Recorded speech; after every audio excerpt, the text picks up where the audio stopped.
दुनिया के लोग कहते हैं कि अगर हम पितरों का स्मरण ना करें तो हमारे पितृ रुष्ट हो जाते हैं। हम अपने पितरों का भजन ना करें तो हमारे पितृ रुष्ट हो जाते हैं। परशु महापुराण की कथा कहती है, कोई ने कहा कि नखून मत काटना, पितृ रुष्ट हो जाएंगे। कोई ने कहा महिलाएं ज्यादा श्रृंगार मत करना, पितृ रुष्ट हो जाएंगे। कोई ने कह दिया नया साड़ी मत लेना, नया वस्त्र मत लेना, पितृ रुष्ट हो जाएंगे। पहले आप और हम समझें कि पितृपक्ष का मतलब क्या होता है। आस्था चैनल के माध्यम से जितने मेरे श्रोता भाई बहन इस वनवासी क्षेत्र से, छत्तीसगढ़ की इस परम भूमि से, धमतरी जिले से, राम पतवन गमन की इस भूमि से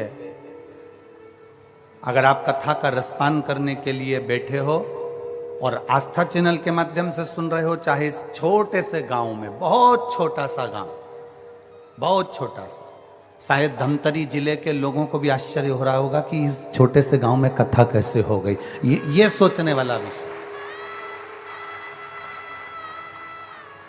पूरे धमतरी जिला वालों को, पूरे रायपुर जिला वालों को, पूरे दुर्ग वालों को, पूरे भिलाई वालों को और पूरे क्षेत्र वालों को ये सोचने में आ रहा होगा कि इतने छोटे से क्षेत्र में गुरुजी ने कथा दे कैसे दी। इतने छोटे से क्षेत्र, उसका केवल एक कारण था कि श्राद्ध पक्ष में दुनिया के लोग बाहर जाकर कथा सुन लेते हैं, पर यह वनवासी क्षेत्र ऐसा क्षेत्र है जिसमें लोगों के पास इतना धन भी नहीं रह पाता कि वो दूसरी जाके कथा श्रवण करें, इसलिए उनके लिए शिव पुराण यहां।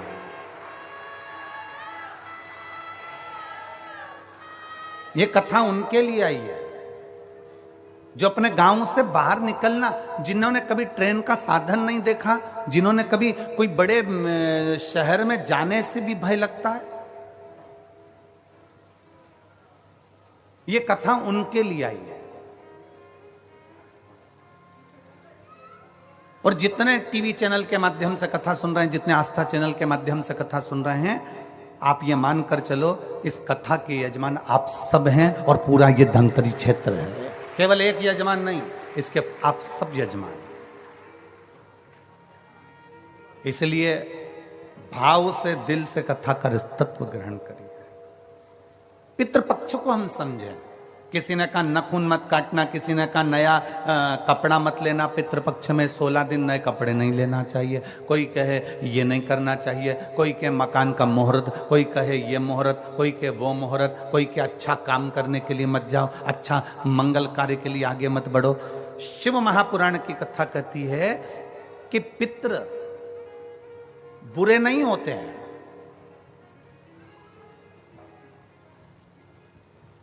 पितृ बुरे नहीं होते हैं। आज लोगों के मन में बड़ा भय हो जाता है। व्हाट्सएप खोलो, फेसबुक खोलो तो ब्राह्मणों के लिए लोग कमेंट्स करना प्रारंभ कर देते हैं कि अब श्राद्ध पक्ष चालू हो गया, ब्राह्मण जीमने के लिए जाएंगे। कोई ब्राह्मण की तुलना कौवे से कर देता है, कोई कुछ कह देता है, कोई कुछ कह देता है। ना,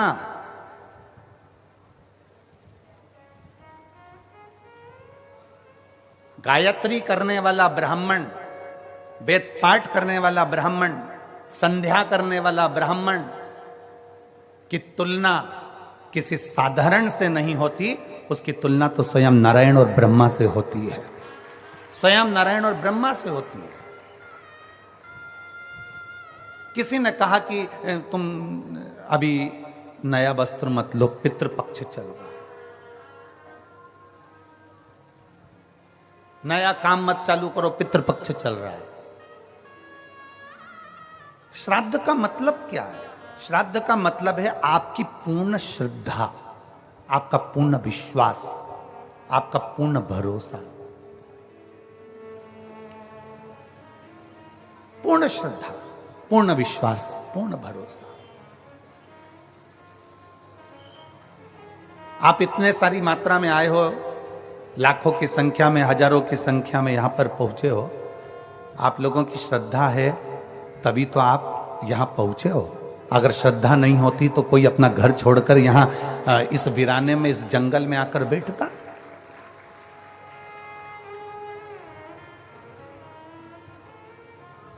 इस वीराने में, इस जंगल में कौन आता?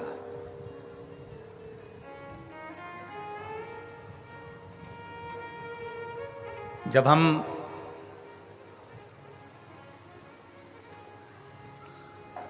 कल इस पवित्र भूमि पर आए छत्तीसगढ़ की, और इस कांटाकुणी गांव में के अंतर्गत हम यहां पहुंचे, जब हम आ रहे थे तो जंगल का रास्ता था, ना इधर मकान दिख रहे थे ना उधर मकान दिख रहे थे, और हमें जो लेकर गाड़ी चला कर आ रहे थे कृष्ण कन्हैया सारथी, हम उनसे पूछ रहे थे कि गांव है कि नहीं है।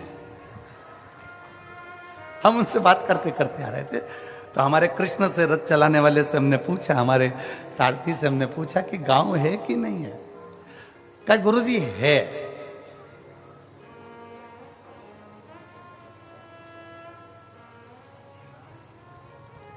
हमने पूछा कितना बड़ा है, तो वो बोला जहां से चालू होगा वहीं विराम हो जाएगा।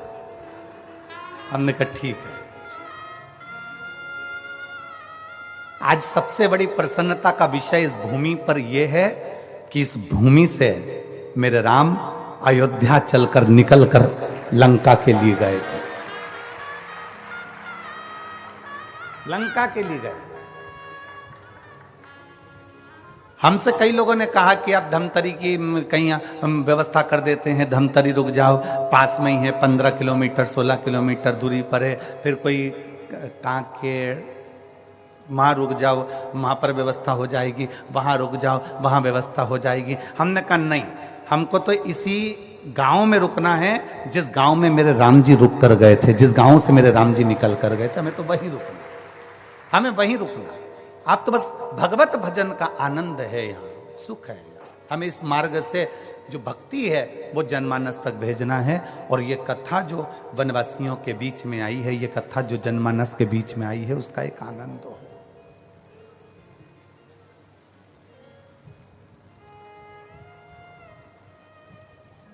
दोनों ओर कहीं मकान नहीं दिखे, चलते चलते चलते चलते जब जहाँ रुके थे, शायद सरपंच जी का घर है, शायद किनका घर है, जहाँ हम रुके हैं, तो वहाँ रुके। और रुकने के बाद में फिर स्मरण में आया, तो हमने फिर उनसे पूछा,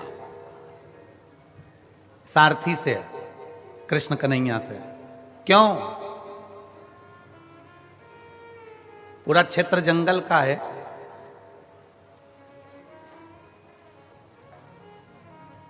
पंडाल में शिव भक्त पहुंचे कि नहीं पहुंचे?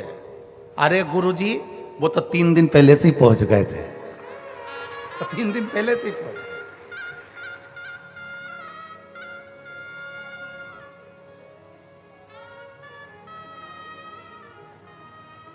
हमने कहा इतना जंगल क्षेत्र है, जीव जानवर। कहने गुरुजी 50-50 हिरण दौड़ते हुए आते हैं और पानी पीकर इसी क्षेत्र में वापस चले जाते हैं। इतना सुंदर क्षेत्र है, इतना सुंदर। और हम कहें संपूर्ण आस्था चैनल पर कथा श्रवण करने वालों से और संपूर्ण छत्तीसगढ़ के इस पवित्र धरा के सभी श्रोता भाई बहनों से कि भगवान राम जिस भूमि के पास में से निकल कर गए हों, वो भूमि साधारण नहीं हो सकती, उसकी शिव तपोस्थली हो सकती।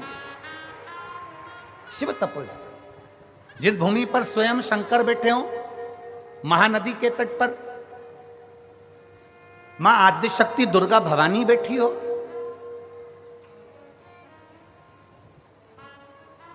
वो भूमि साधारण नहीं। एक विश्वास के साथ कथा सुनो।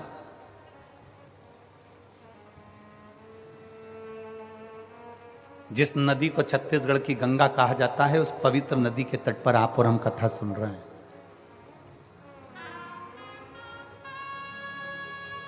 एक मन में विश्वास रखकर, श्रद्धा।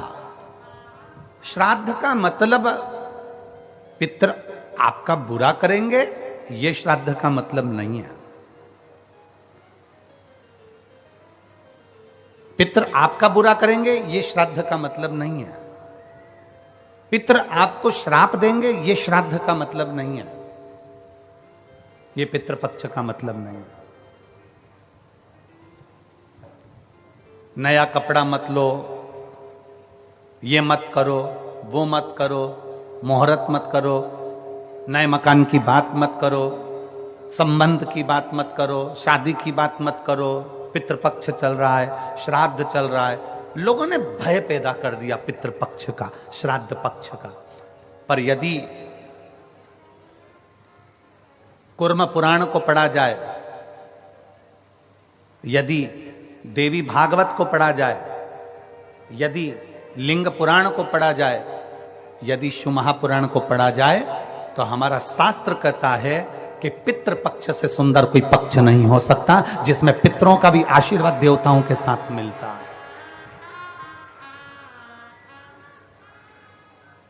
जिसमें देवता का तो आशीर्वाद मिलता ही है, पर देवताओं के साथ में पितरों का भी आशीर्वाद हमको प्राप्त होता है। पितरों का भी आशीर्वाद,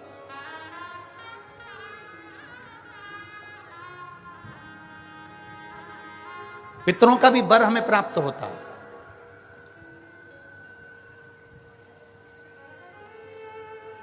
पितरों का भी आशीर्वाद हमें प्राप्त होता है। तो कौन कह दे कि ये पितृपक्ष बेकार होता है, ये श्राद्ध पक्ष बेकार होता है? श्राद्ध पक्ष में ये मत करो, श्राद्ध पक्ष में वो मत करो, पितृपक्ष में ये ना ना ना। शिव महापुराण की कथा कहती है पितृपक्ष वो पक्ष है कि बाकी के समय में, बाकी के पक्षों में तो केवल देवता का आशीर्वाद मिलता है, पर श्राद्ध पक्ष में देवताओं के साथ में पितरों का भी आशीर्वाद प्राप्त होता है, हमारे पूर्वजों का आशीर्वाद प्राप्त होता है।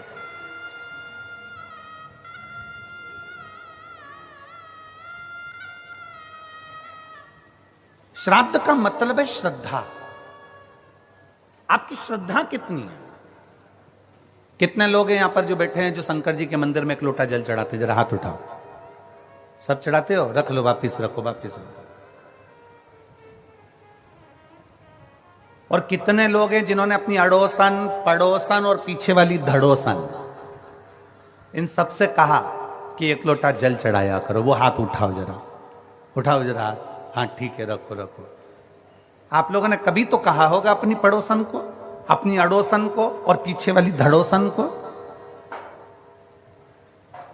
कि शिव मंदिर जाया करो, शंकर को एक लोटा जल चढ़ाया करो, शिव स्तुति करा करो, शंकर का स्मरण करा करो, शंकर की भक्ति करा करो, सारी समस्या का हल।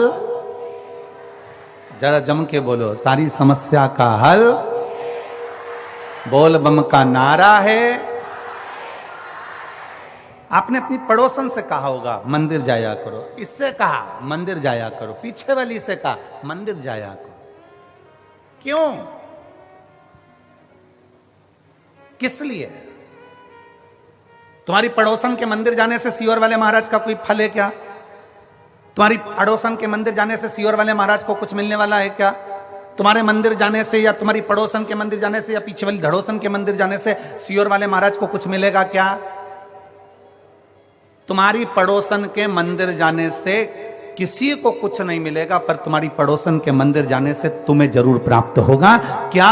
वो मार्ग बताने से परमात्मा का दरवाजा प्राप्त हो जाता है, मंजिल प्राप्त हो जाता है। एक कथा आती है एक बड़ी सुंदर सा कि एक वकील साहब थे।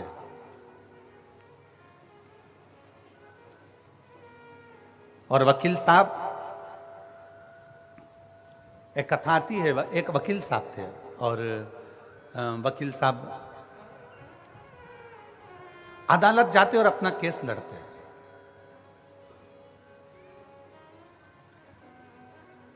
एक गांव का व्यक्ति शहर में आया, अपने लड़के का पता पूछ रहा। और गांव का व्यक्ति शहर में आया और अपने लड़के का पता पूछ रहा। लड़के का पता पूछा वकील साहब। वकील साहब को वो पहचानता नहीं है। बहुत गांव का व्यक्ति था। जैसे अभी हमने कहा कि कई लोग ऐसे हैं, वनवासी क्षेत्र के कई लोग ऐसे हैं जिन्होंने अभी तक ट्रेन में भी नहीं बैठे होंगे, डरते हैं ट्रेन में बैठने से। बुजुर्ग पुराने आज भी बड़े बड़े शहर में नहीं पहुंच पाते।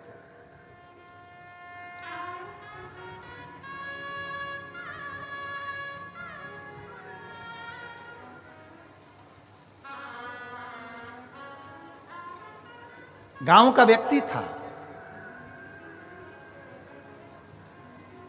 और गांव का व्यक्ति, बुजुर्ग व्यक्ति शहर में आया। वकील साहब केस लड़ रहे थे और केस हार गए। हार कर बाहर खड़े थे अदालत के बाहर।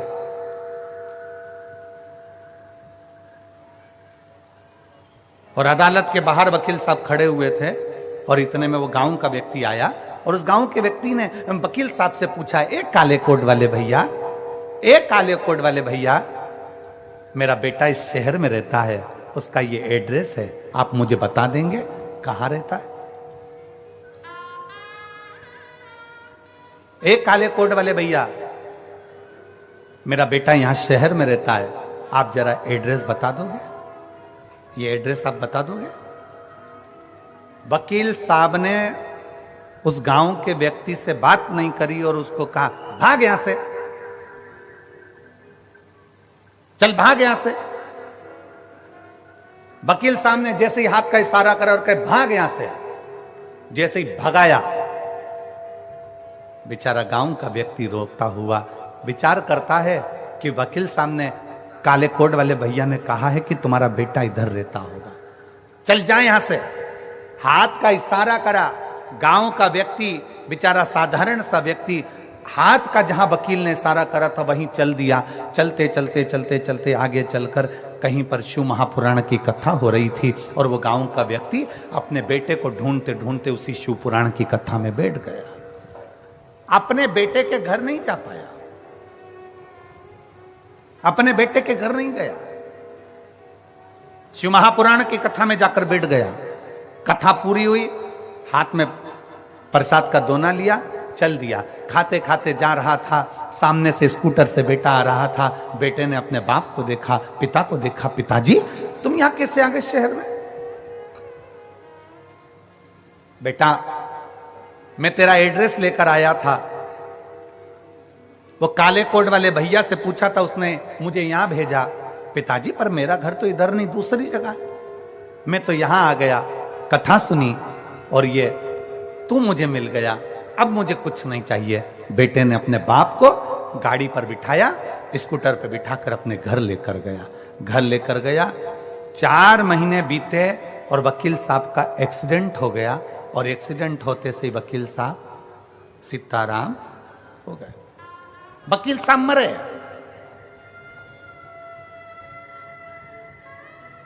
ऊपर गए, धर्मराज ने कहा कौन आया है? कि ये आया है काला कोट। वकील साहब सामने खड़े थे, सामने खड़े थे।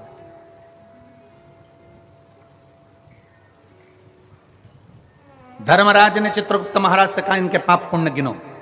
पाप पुण्य गिनना प्रारंभ करा और जब पाप पुण्य गिनना प्रारंभ करा तो मालूम पड़ा कि इन्होंने तो झूठ बहुत बोला, छल बहुत करा, ये करा वो करा।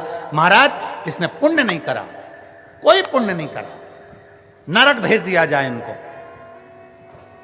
अदालत में भी जाते थे तो क्लेश करते थे। एक वो वकील होता है जो अदालत में भी जाता है तो भगवान को प्रणाम कर कर जाता है और बड़े प्रेम से सबसे बात करता है, पर ये वहां पर भी क्लेश करता था। भेज दो इसको। इतने में तुरंत धर्मराज निर्णय दे रहे थे और इतने में वहां से नंदी निकल कर जा रहे थे। नंदी ने कहा इस वकील ने कुछ करा हो चाहे ना करा हो, पर एक गांव के व्यक्ति को शिव पुराण का रास्ता बता दिया था। एक गांव के व्यक्ति को शिव पुराण का रास्ता बता दिया था।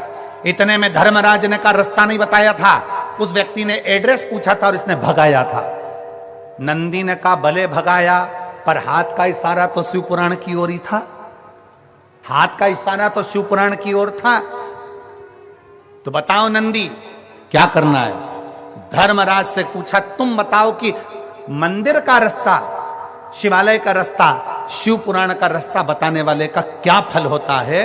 तो इतने में धर्मराज ने कहा उसको भी बैकुंठ का रास्ता बता दिया जाता है, इसलिए इसको भी बैकुंठ का रास्ता बता दो, इसको भी बैकुंठ का रास्ता बता दो।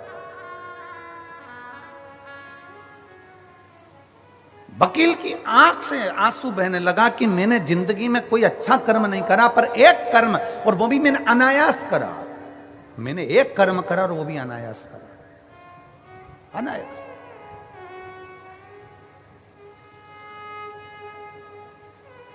कांटाकुर्डी के धमतरी जिले के इस छोटे से ग्रामीण क्षेत्र में अगर ये 5 दिवसीय की कथा चल रही है तो पूरे धमतरी जिले को बड़ी प्रसन्नता होना चाहिए कि हमारे शिव हमें मंजिल बताने के लिए आए, हमारे शंकर हमें मंजिल बताने के लिए आए। आज हमारा कितना सौभाग्य है, आज हमारा कितना कितना कितना आनंद का विषय है।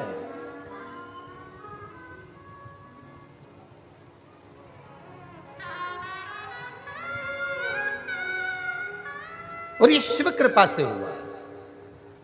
कोई आपसे पूछे साहब शिव महापुराण की कथा कहां हो रही है, आप नहीं भी गए हो ना, तो आप अपने मुख से और अपने हाथ का इशारा कर कर बता सकते हो कि वहां कथा हो रही है, चले जाओ।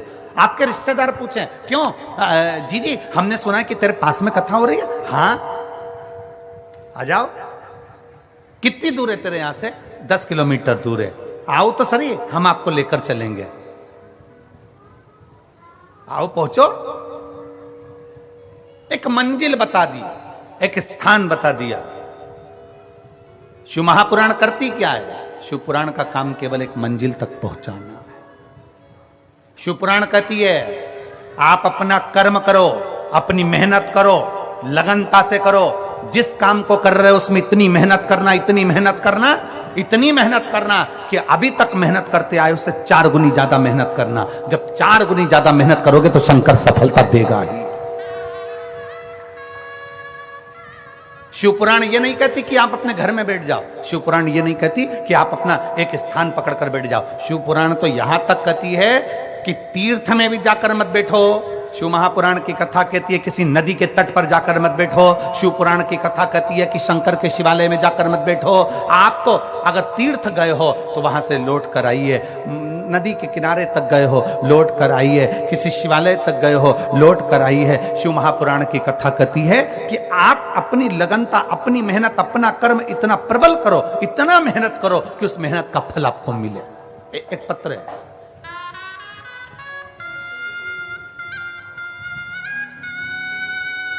मेरा नाम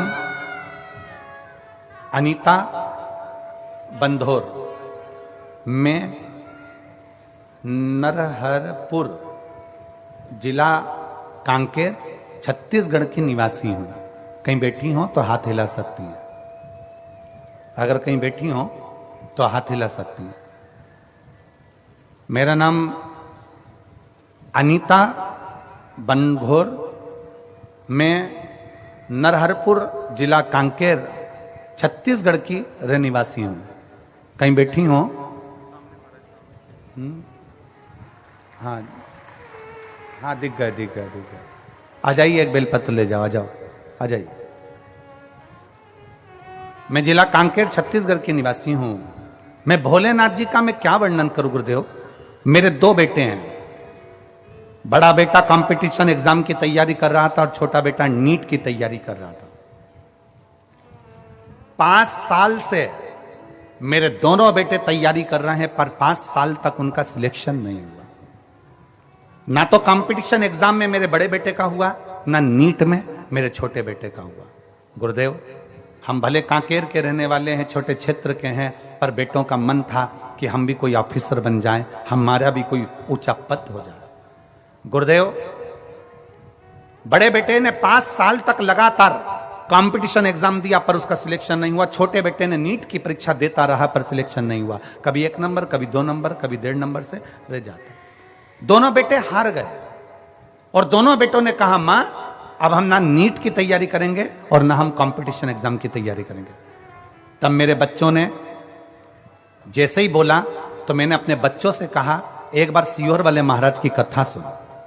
हमने टीवी चालू कर हम आपको पहचानते नहीं थे, जानते नहीं थे, दूसरे के कहने पर हमने टीवी चालू करी, आस्था चैनल पर आपकी कथा सुनी। कथा सुनते ही मेरे बच्चों को सुनाई और मेरे बच्चों ने कह दिया, सियोर वाला महाराज कहता है कि मेहनत को 4 गुना बढ़ाओ, अपनी लगन, अपने कर्म को, अपनी मेहनत को चौगुना करो और चौगुना मेहनत कर कर शंकर को जल चढ़ाओ। जल चढ़ाकर जब एग्जाम के लिए जाओ तो एक बेलपत्री पर शहद लगा कर जाओ। मेहनत को चौगुना करना है। अब मेरे बेटे ने कंपटीशन एग्जाम की तैयारी करी और छोटे बेटे ने नीट की तैयारी करी और दोनों ने अपनी मेहनत को 4 गुना कर दिया। मैं और मेरे दोनों बेटे, हम तीनों शंकर जी के मंदिर में 1 लोटा जल चढ़ाने के लिए जाने लगे और रोज जल चढ़ाने जाते। जब मेरे बेटों का एग्जाम आया, बीच वाली पत्ती पर शहद लगाया और शहद लगाकर शंकर को लगाकर मेरे बेटे कंपटीशन एग्जाम में बैठ गया और दूसरा बेटा नीट की परीक्षा में बैठ गया। आज मैं बाबा को धन्यवाद देने आई हूं। जो बेटा मेरा कंपटीशन एग्जाम में बैठा था वो रेलवे का बहुत बड़ा पदाधिकारी बन गया और छोटा बेटा जो नीट की परीक्षा दे रहा था वो मेडिकल कॉलेज में सिलेक्ट हो गया। मेरा बेटा डॉक्टर बन रहा है और बड़ा बेटा रेलवे में हो गया। ये शिव तत्व है, ये शंकर है, ये शिव ओघड़ी है।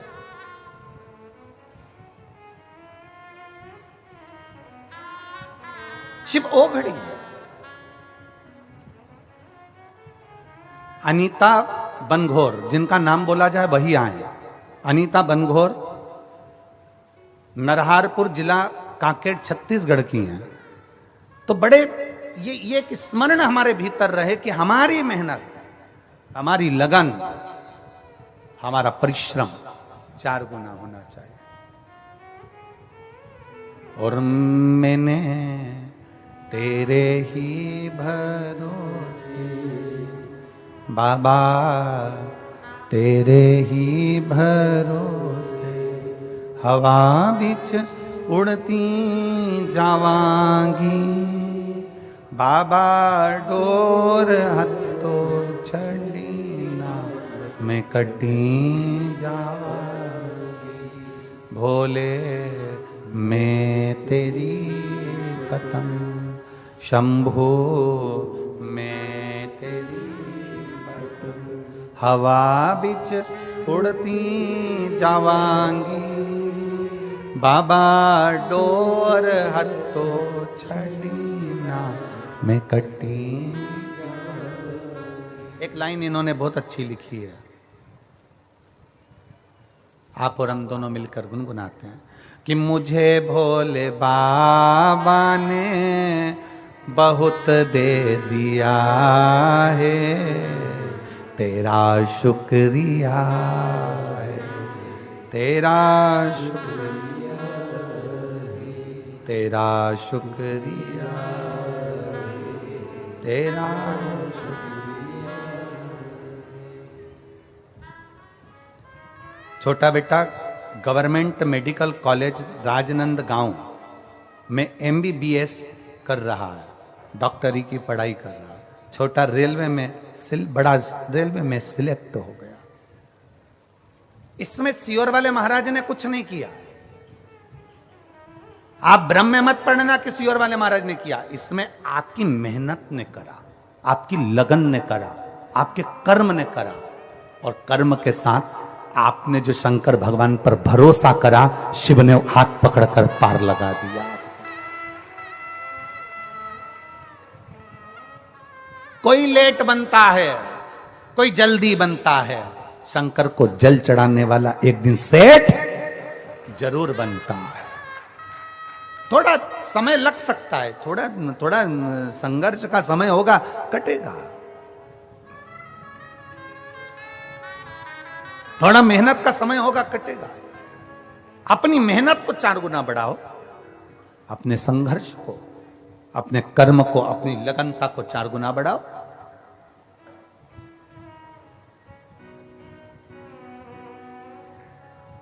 जब अपनी मेहनत, जब अपनी लगन, अपने कर्म को जब हम 4 गुना बढ़ाते हैं तो शिव तत्व अपने आप हमारे भीतर जागरूक हो जाता है। दुनिया के लोग पूछते हैं, गुरुजी शंकर को 1 लोटा जल चढ़ाने वाले को भगवान इतनी जल्दी सुन लेता है? हम कहते हैं तुम जल नहीं चढ़ाते, तुम शंकर भगवान को जब जल चढ़ाते हो तो भगवान भोलेनाथ जल चढ़ाने वाले के हाथ को किसी दूसरे के हाथ के आगे फैलाने नहीं देता, वो पकड़कर उसको मंजिल तक पहुंचा देता।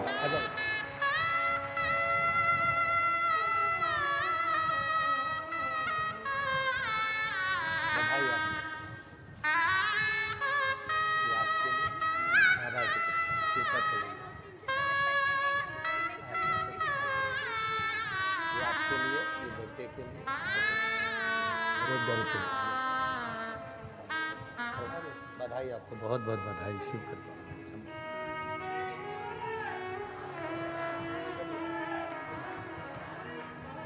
एक विश्वास अपने भीतर प्रकट करिए,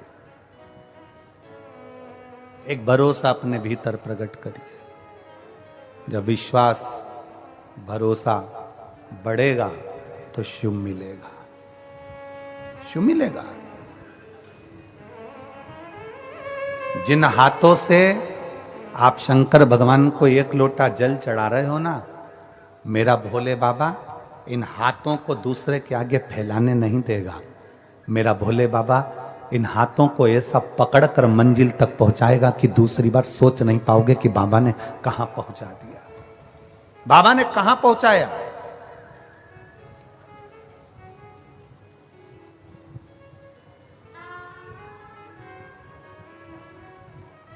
तेरे मंदिर में आना मेरा काम है और मेरी बिगड़ी बनाना तेरा काम।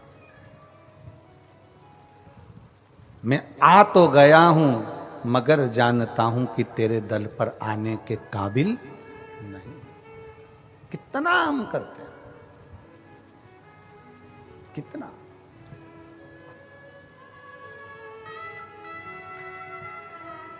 आप विश्वास को प्रकट करिए। आप भगवान शंकर की शिव पुराण का रास्ता किसी को बता रहे हो, आप शंकर के दरवाजे तक किसी को लेकर जा रहे हो। रिश्तेदारों के फोन आए ना और तुमसे कहें तुम्हारे क्षेत्र में कथा हो रही है, हम आना चाहते हैं, उसको खुश होकर कहना आइए, स्वागत है हमारी धमतरी जिले में आपका, आइए आपका स्वागत है। जिस पवित्र भूमि पर राम जी आए, जिस पवित्र भूमि पर शंकर विराजमान है, जिस पवित्र भूमि पर मेरी दुर्गा भवानी जगदम्बा विराजमान है, जिस पवित्र भूमि पर ओघड़दानी शंकर, इस श्राद्ध पक्ष में 5 दिन की कथा को बांचने के लिए कुबेर भंडारी आ गया। समझ लो कि शिव तत्व की प्राप्ति हमारे भीतर है। आइए आपका स्वागत है।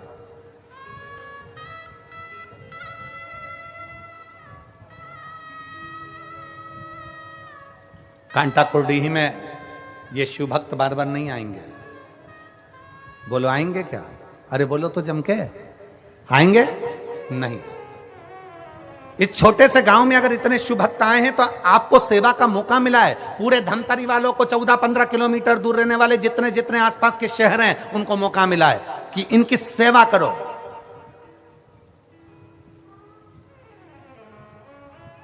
इसलिए बिठले सेवा समिति माना, यहां समिति भोजन करा रही है, पर बिठले सेवा समिति ने नियम लिया था कि 16 श्राद्ध में 16 दिन तक जहां कथा होगी, जैसे अभी 5 दिन की कथा यहां हो रही छत्तीसगढ़ में, तो यहां पर, और फिर इसके बाद में नंदगांव नासिक जिला महाराष्ट्र में कथा होगी 26 तारीख से, तो उसमें भी ऐसे पूरे श्राद्ध पक्ष में बिठले सेवा समिति कुबेरेश्वर धाम भी अपना भंडारा चला रहा है, जिससे लोगों का मुख झूठा हो सके, जो आया है उसको तृप्ति हो सके, उसको तृप्ति हो सके।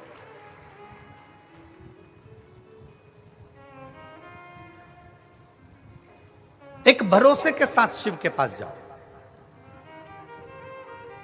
शंकर की कथा में आए हो ना तो पूर्ण श्रद्धा, श्राद्ध का मतलब है आपकी श्रद्धा को प्रबल करिए, आपके विश्वास को प्रबल करिए। और जब आपका विश्वास, आपकी श्रद्धा, आपकी दृढ़ता बढ़ जाए तो शिव तत्व को मिलने में देरी क्या होगी? क्या देरी शंकर को मिलने में? एक पत्र देखिए,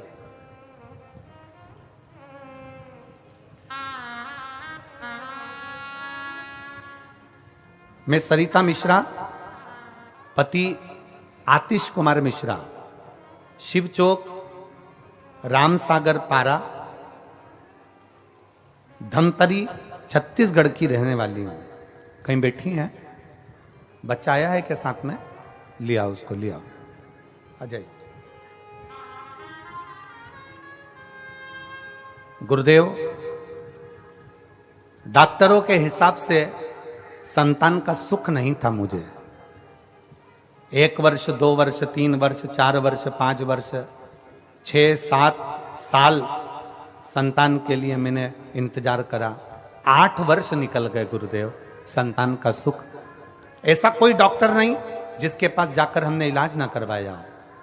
बड़े बड़े शहर में जाकर हमने इलाज करवाया पर संतान का सुख नहीं आया। तब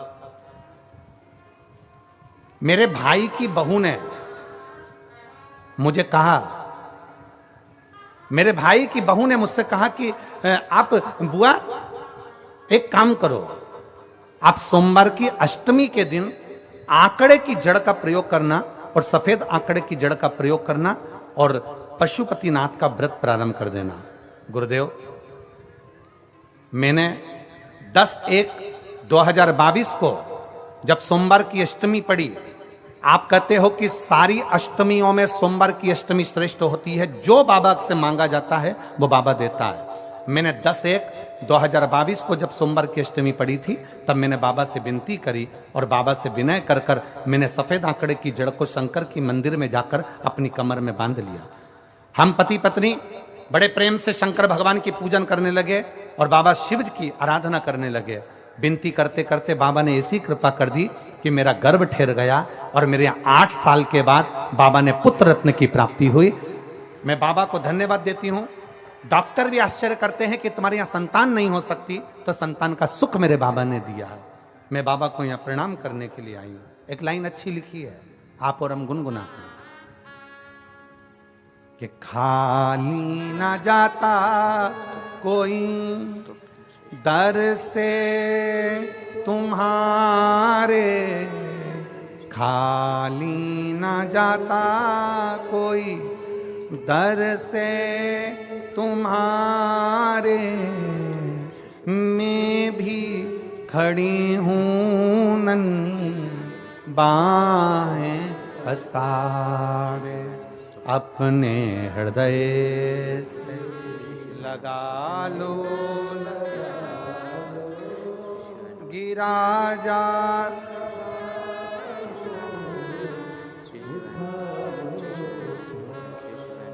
भोले अपने दर से अब तो ना टालो, गिरी जा रही हूँ उठा।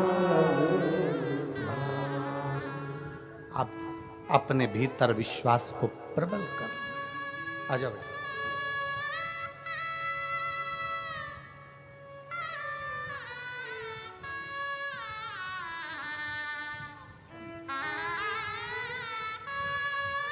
बधाई हो। प्रणाम करो, प्रणाम करो, बाबा को प्रणाम करो।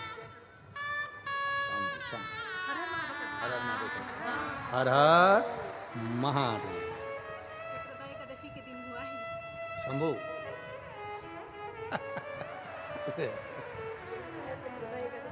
बधाई हो, बधाई हो। अरे लुटा दिया भंडार काशी वाले, कर दिया माला काशी, लुटा दिया, हाँ लुटा दिया, लुटा दिया, अरे लुटा दिया भंडार काशी वाले ने, कर दिया माला काशी। एक विश्वास अपने भीतर प्रकट करिए, शिव के प्रति भरोसा प्रकट करिए।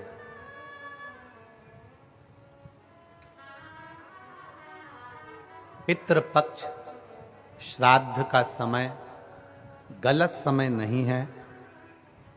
कोई काम आपको शुरू करना है तो पितृपक्ष में शुरू कर सकते हो।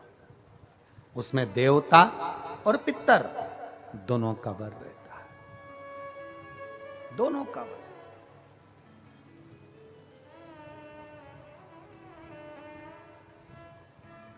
कितना देते हैं शिव? शिव महापुराण में कथा आती है, पितरों की 3 बेटियां, मैना, धन्या, कला।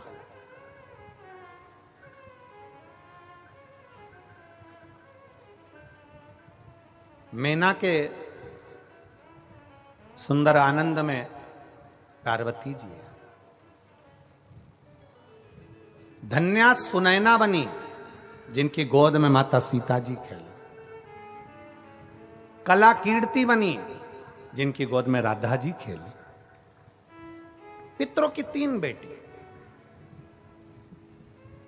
अब पितरों की 3 बेटियों के 3 देवियां हैं। पहले नंबर पर कौन है? पार्वती जी। दूसरे नंबर पर कौन है? सीता जी। और तीसरे नंबर पर कौन है? जम के बोलो जरा, राधा जी। ये पितरों की बेटियों की बेटियां हैं।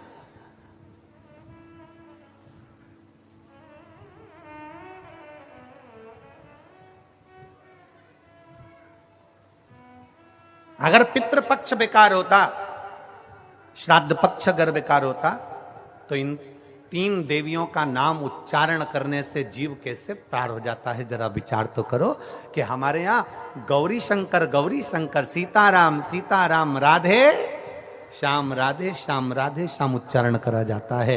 राधा का नाम स्मरण किया, सीता का नाम स्मरण किया, पार्वती जी के नाम का स्मरण किया, पार्वती जी के नाम का स्मरण किया। कैसे पार उतर सकता है? बस पितृपक्ष में एक काम चालू करो। पितृपक्ष में बन सके गौ माता को रोटी दो, पितृपक्ष में बन सके गौ माता को जल दो, पितृपक्ष में बन सके तो भूखे को भोजन कराओ, प्यासे को पानी पिलाओ। पितृपक्ष में बन सके, तुम्हें किसी ने कह दिया, कोई विद्वान ने तुम्हें बता दिया कि तुम्हारे पितृ दोष है, तुम्हारे घर में काल सर्प दोष है, तुम्हारे घर में ऐसा दोष है, तो एक काम चालू करो। 16 दिन श्राद्ध के 1 चावल का दाना देवाधिदेव महादेव के शिवलिंग पर समर्पित करो, दूसरा चावल का दाना अशोक सुंदरी की जगह पर समर्पित करो, और 1 लोटा जल पहले अशोक सुंदरी वाली जगह पर थोड़ा सा चढ़ाओ। उसके बाद शंकर भगवान को उस जल को अर्पित करो। अपना गोत्र बोलकर, अपने पितरों का स्मरण कर कर आपका पितृदोष अपने आप शांत हो जाएगा, दोष मिट जाएगा, आपका पितृदोष शांत, आपका दोष समाप्त।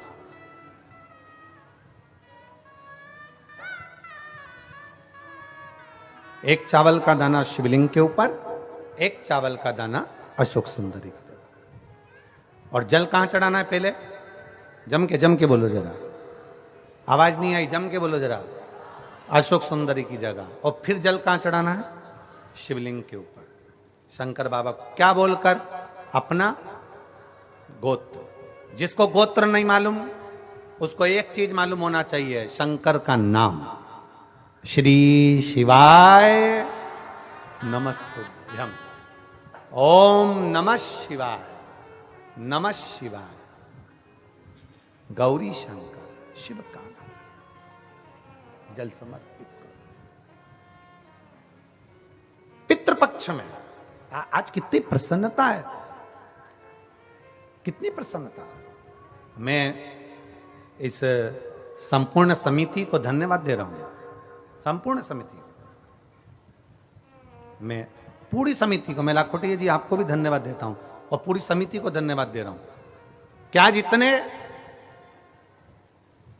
इतने वनवासी क्षेत्र के ना जाने कितने भक्त जो नहीं जा पाए, उनको यह कथा सुनने को मिल रही है, और उनके लिए जो भोजन भंडारे की व्यवस्था भी करी गई है, तो शिव तत्व की प्राप्ति है श्राद्ध पक्ष में।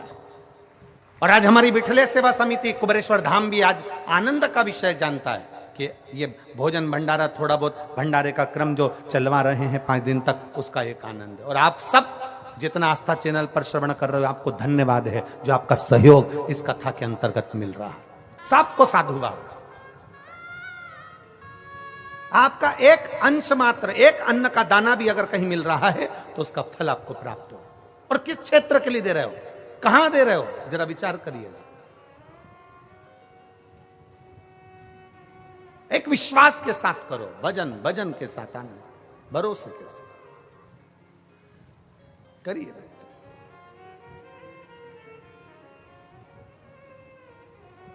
एक चावल का दाना अशोक सुंदरी की जगह।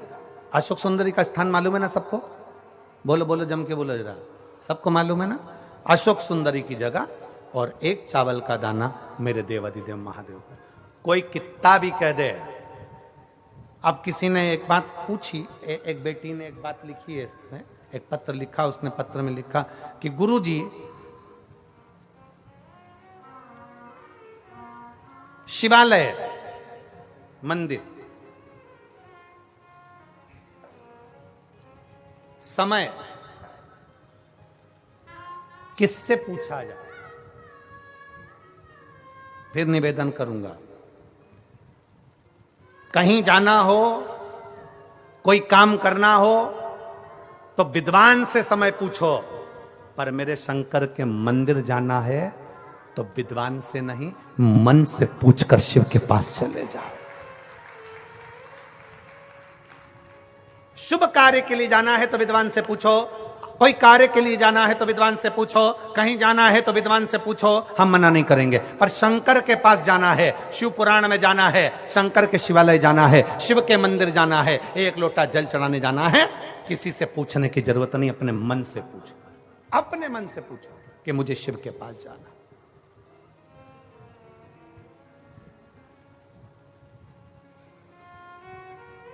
शिव कैलाश का वासी है, शिव शमशान निवासी है,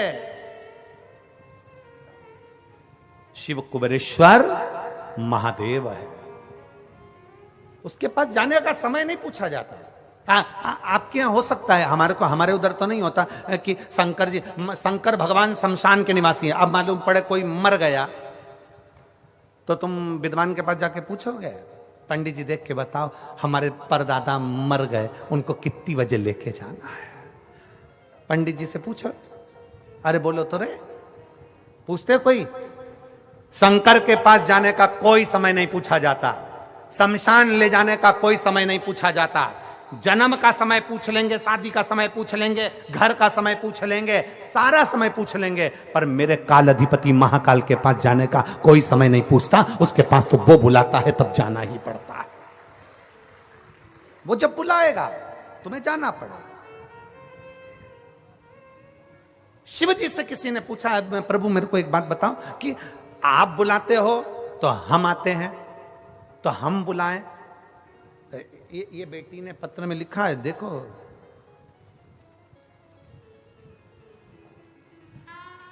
ए महाराज जी, मेरा नाम अंजलि साहू है, मैं बालोदा जिले की रहने वाली हूं, आपसे प्रश्न करने के लिए आई हूं। धन्यवाद बेटी को, साधुता है बेटी को, मेरा बहुत बहुत साधुता। ए महाराज जी, भगवान हमारे सामने क्यों नहीं आते? डरते नहीं, भगवान को डर नहीं लगता, डर अपनों को लगता है। एक आध दिन अगर शंकर सामने आके खड़े हो गए ना, शंकर कुछ नहीं करेंगे, उसके गले में जो है ना बासुकी, चलो शंकर को भी जाने दो, वो बासुकी को भी जाने दो, उसी का कोई रिश्तेदार, उसी का रिश्तेदार तुम्हारे घर में अगर आ जाए तो मेरी बेटी अंजलि, बेटा तू घर के बाहर और रिश्तेदार घर के अंदर होगा। इसीलिए शिव नहीं आते, भगवान नहीं डरता, भगवान आने को तैयार बैठा है। कौन कहता है परमात्मा नहीं आता?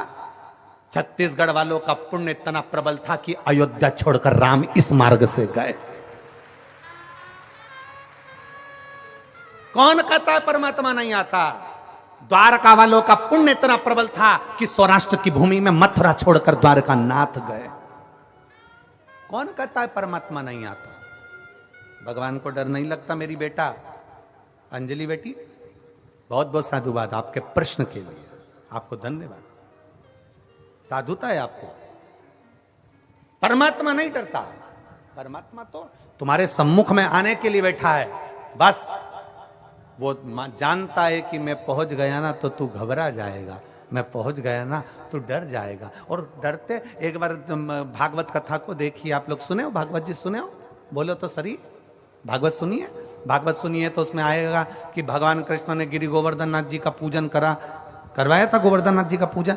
जब सारे ब्रजवासी कहने लगे कृष्ण भगवान से कि हमारा इंद्र देवता तो खाने आता था, ये तो पर्वत है, ये तो पत्थर है, ये तो पाषाण है, इसमें से तो भगवान खाने आ ही नहीं रहे, हमने इतना सारा भोजन बनाया कोई आ ही नहीं रहा। सुना कि नहीं सुना भागवत जी में? कोई आ ही नहीं रहा। इतने में भगवान कृष्ण ने कहा क्या चाहते हो कि भगवान और खा के जाए? हाँ, तो भगवान कृष्ण ने तुरंत गोवर्धन पर्वत के अंदर प्रकट हो गए।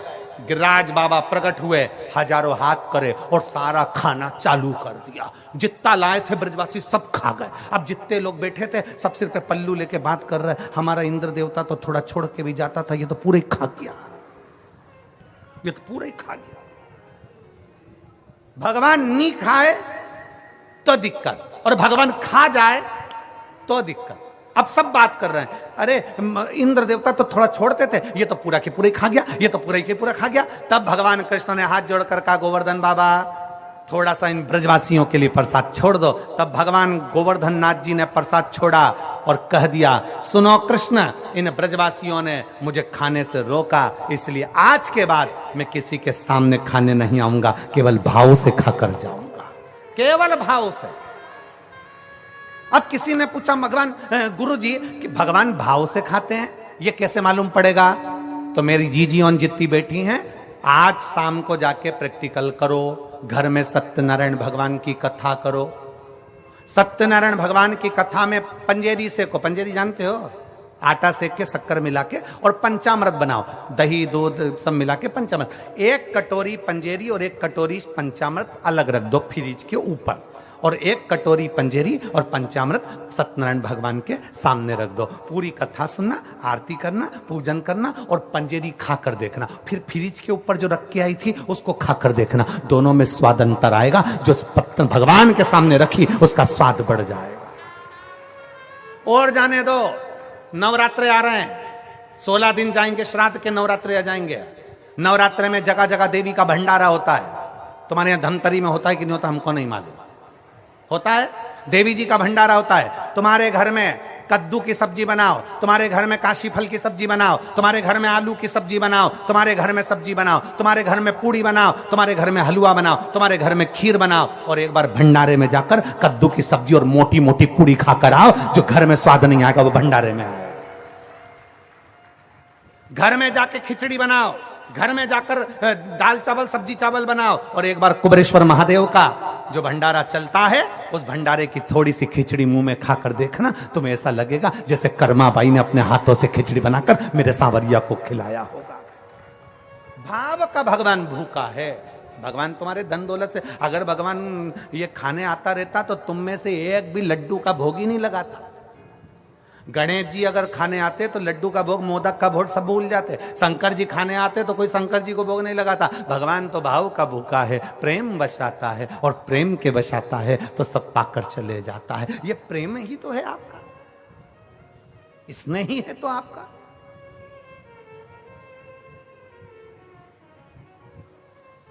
महाराज इसलिए शिव तत्व बार बार कहता है, आपकी भक्ति को प्रबल करिए, आपकी भक्ति को प्रबल करिए।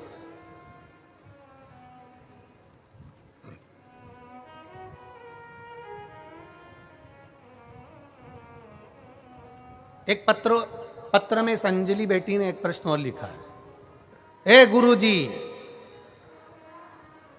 अभी पत्र लिख रही कि डरा रही है। ए गुरुजी, तालाब या नदी के पानी को शंकर भगवान पे चढ़ाना चाहिए कि नहीं चढ़ाना चाहिए? तालाब और नदी के पानी को चढ़ाना चाहिए, क्योंकि उसमें सब नहाते हैं, तो हम चढ़ाएं कि ना चढ़ाएं? तो मेरा अंजलि बेटी आपसे निवेदन, एक बेटी कहाँ है ये, इसको बुलाऊं जरा, कहाँ बैठी है? हाथ हिला जरा बेटा। अंजलि बेटी कहाँ बैठी बेटा? हाथ हिलाओ जरा। कहीं दिखी नहीं मेरे को, टीवी पे नहीं दिख रही है। हाँ दिख गई बेटा, आजा, एक बेलपत्र लेकर जा, आजा आजा। ए गुरुजी, तेरा ये शब्द नहीं भूलूंगा हो। ए गुरुजी, तालाब नदी का पानी शंकर को चढ़ाना चाहिए कि नहीं चढ़ाना चाहिए? क्योंकि उसमें सब नहाते हैं, सब तरह के लोग होते हैं, सब तरह के लोग नहाते हैं, तो वो पानी हम चढ़ाएं ना चढ़ाएं? मेरा अंजलि बेटी से निवेदन है कि स्मरण में लेकर आओ, अग्नि, वायु, जल, पृथ्वी, आकाश, ये 5 कभी अशुद्ध नहीं होते, ये शुद्ध की शुद्ध रहते हैं। पृथ्वी जिस पर तुमने गंदगी करी है, पृथ्वी कभी अशुद्ध नहीं होती, कभी अशुद्ध नहीं होगी। अब ये जंगल है, ये इतना बड़ा ग्राउंड है, अब जरा विचार करो, इस पृथ्वी पर लोग मलमूत्र कर कर गए होंगे, पहले ना जाने कितने लोग इस पे गंदगी कर कर गए होंगे, उसके बाद शिव पुराण हो रही कि नहीं हो रही? बोलो, जम के बोलो। इस भूमि पर लोग बैठे कि नहीं बैठे, कथा सुन रहे कि नहीं सुन रहे? पृथ्वी, भूमि कभी अशुद्ध नहीं होती, अग्नि कभी अशुद्ध नहीं होती, अग्नि कभी अशुद्ध नहीं है, आकाश कभी अशुद्ध नहीं है,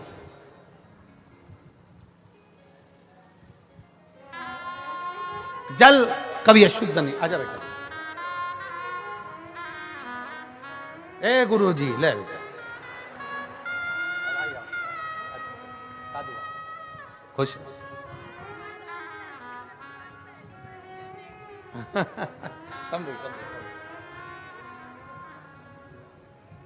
ए गुरु जी। हाँ, बेटी ने हिम्मत करी है प्रश्न लिखने की, एक बार जोरदार ताली बजाकर स्वागत करो। ये बेटियों की हिम्मत है।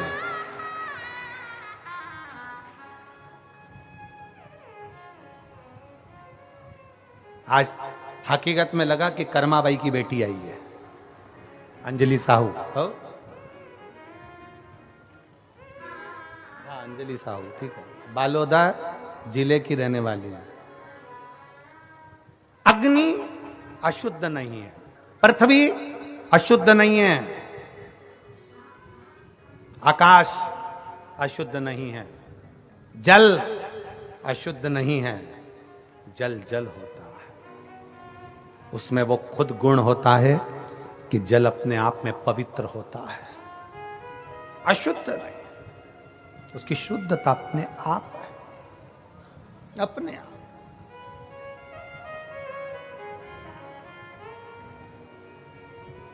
ये वायु अशुद्ध कहां है? शुद्धता का भाव है। नदी का, तालाब का, बावड़ी का, कुएं का, हापसी का, हेडपंप का, बोर का जल शिव को चढ़ा सकते हो, चढ़ा सकते।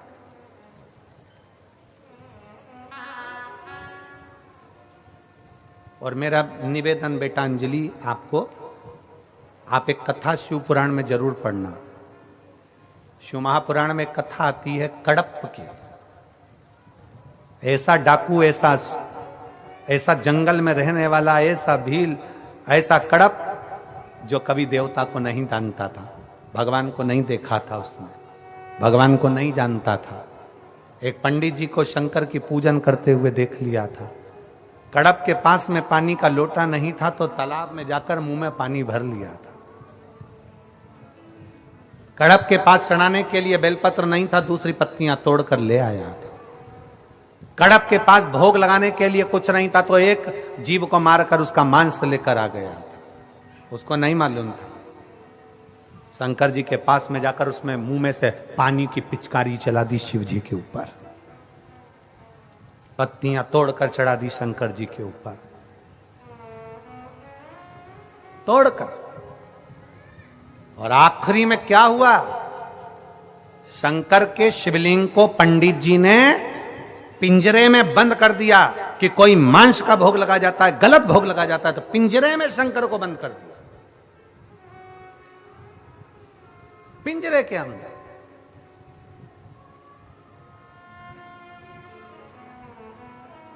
और भगवान शंकर को पिंजरे में बंद कर दिया। पिंजरे की एक लोहे की तान टूट गई, शंकर के शिवलिंग को चुभ गई। चुभते से उसमें से रक्त निकलने लगा। कड़प आया, उसने देखा आज मेरे भोलेनाथ की आंख में ये बाण लग गया, ये तार लग गया, ये तार लग गया। कड़प ने देखा, हाथ लगाया पर रक्त रुका नहीं, खून रुका नहीं।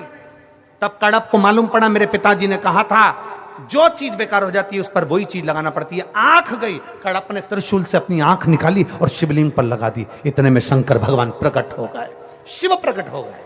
शंकर सामने, शिव की प्रागट्यता।